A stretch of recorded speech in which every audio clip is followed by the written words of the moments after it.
So my fourth pillar is managing expectations. And if you expect someone to be a really great worker, you need to be a really great boss.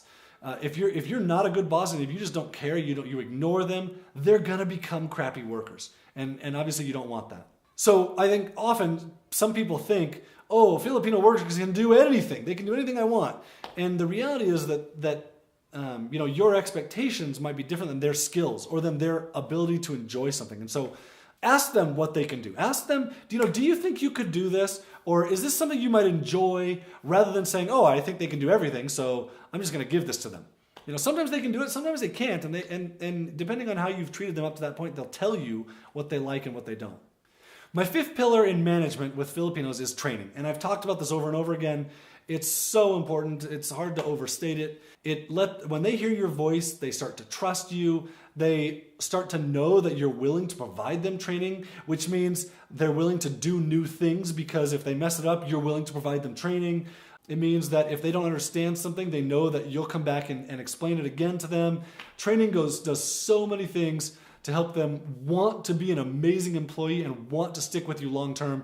It solves some of the cultural feelings of them feeling unworthy and feeling not good enough, where they'll start to come out of that shell because you're providing them training. So training over and over again, videos, audios, books, whatever you have, it will always help them improve as a worker, more than just improving their skills.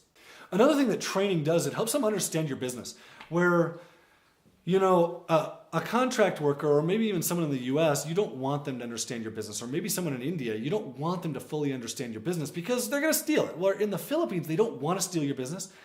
And so you can teach them things that you wouldn't teach someone else. The more you teach that person, the more they start to synthesize information. And the easier it becomes for them to do other things down the road. So, for example, I was one time creating some training on writing reviews. And as I created those trainings, I had to create multiple trainings over and over and over again. And at the end of it, we got it right, and it was permanently we got it right. And then, as we went on from writing reviews to doing SEO, so much of that knowledge carried over into doing SEO. And as we did articles and started publishing guest blog posts or started doing Facebook, that knowledge then carried over into multiple different areas. So that training that I had given them didn't just affect their ability to do what I was training them on. It affected their ability to do everything from that point forward, which made my life so much easier. So the more you train, the more you'll see that things get easier as you move forward. So along with the training comes feedback. Filipino workers thrive on feedback, and especially positive feedback. One of my workers one time told me, I asked her, what do I do well, what do I do poorly? She said, the best thing you do is your feedback is always phrased positively. The worst thing you do is you don't give enough feedback. They thrive on it. The more feedback you can give, the better off you're going to be. So my sixth pillar with this is be the expert. Now, this doesn't have to be all the time. You don't always have to be the expert, but at least once or twice or three times, it's really important that you show that Filipino that they can trust you, that they can trust that they can come to you with problems, or that you know what you're talking about in your business. So in being the expert, I give them training and I work with them through a project, which is very different than what most people do, where I give them training and they hear my voice, which starts to build their trust, and they come to me with problems and I give them answers. So where most people will hire someone to do something they don't know how to do, so when that person has a problem, they come to you and you say, I don't know. And now that person trusts you even less because they know that they can't come to you with problems and you can't give them answers. So the next time they have a problem, they're just stuck. And now their job gets harder. So there's a whole bunch of things that come with being the expert that improve your situation. Now, you don't always have to be the expert. But this is why I recommend in the beginning that you hire someone to do something that you know how to do, so that they know that their job, there's always support for them in their job. So my seventh pillar is communication. The daily email that they're supposed to send you is super important for your sanity. The daily response from you to them is super important for their sanity. If you go a couple of days without responding to their daily email, even though you may not have something to say to them, they start to worry, oh my gosh, is he mad at me? Oh, is he going to let me go? Is his business failing and I'm going to be out of a job? The response back to them is really important to them. There's lots of ways to do this. I have a friend that told me his people are not allowed to email him. They're only allowed to communicate with him through the project management system. He wants everything in their project management system. I have other people that have a daily Skype phone call with their workers. For me, I do it through email. Whatever you're going to do, that daily communication is really important. In this communication, asking questions is also really helpful. So, like, do you know how to do this thing? Or how do you feel about doing this work? Or how long do you think this is going to take? Give me an estimate before you even start it. And I know that's hard. Any questions you can ask them where they're going to give you input into how things are going will go a really long ways towards opening communication where they're willing to talk to you. So my last pillar of managing Filipinos is really just some tips, and these come from the Filipino workers themselves. These come from some of my workers and from some others who I've talked to over the years. So first, don't create a dead-end job. Here's what one of them said to me. There are bosses that give very easy tasks, giving the employee no room to improve. They give tasks like posting hundreds of tweets on Twitter, doing hundreds of profile linking.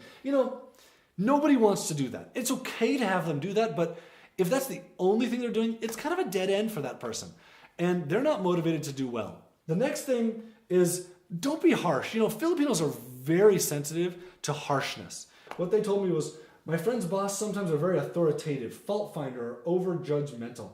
It creates a gap between employee and employer. It makes them work because of fear of losing their job. When someone's working because of fear of losing their job, the quality of work declines.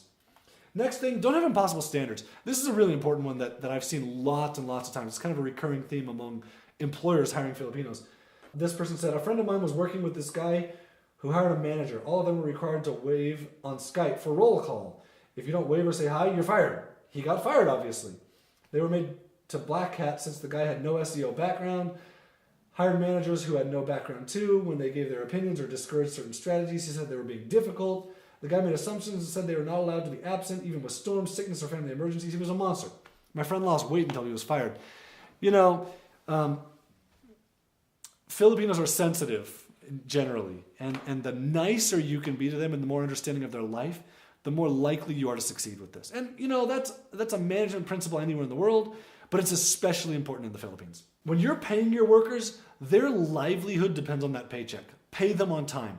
It's really important they get it on time. If they're getting it 5 days late or 10 days late, or you're delaying because it's the weekend or whatever, it's a big problem for them where they may be out of money and can't eat. So paying them on time is a really big deal. Last thing, and this is important and it sounds weird, never talk about your workers.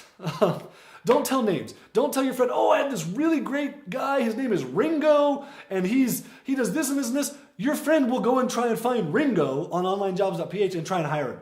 I've had this happen to me. I friended all my workers on Facebook, and immediately after I friended them, they started getting job offers from other employers. I had to unfriend all my workers. When you have someone who's really great, don't tell their name to anybody. Don't talk about it. It's great to have them, but I'm just saying it's so easy for someone to make a job offer to try and recruit that person away from you. So those are my 8 pillars of management. And if you'll follow these pillars, you'll have probably a 4 times better chance of succeeding with your workers than if you ignore these things. I've seen this over and over again. We've probably helped 20,000 employers hire Filipinos over the years. Generally more success than failure, but these things that I've talked about will really help you in succeeding with this and creating long-term financial success with outsourcing.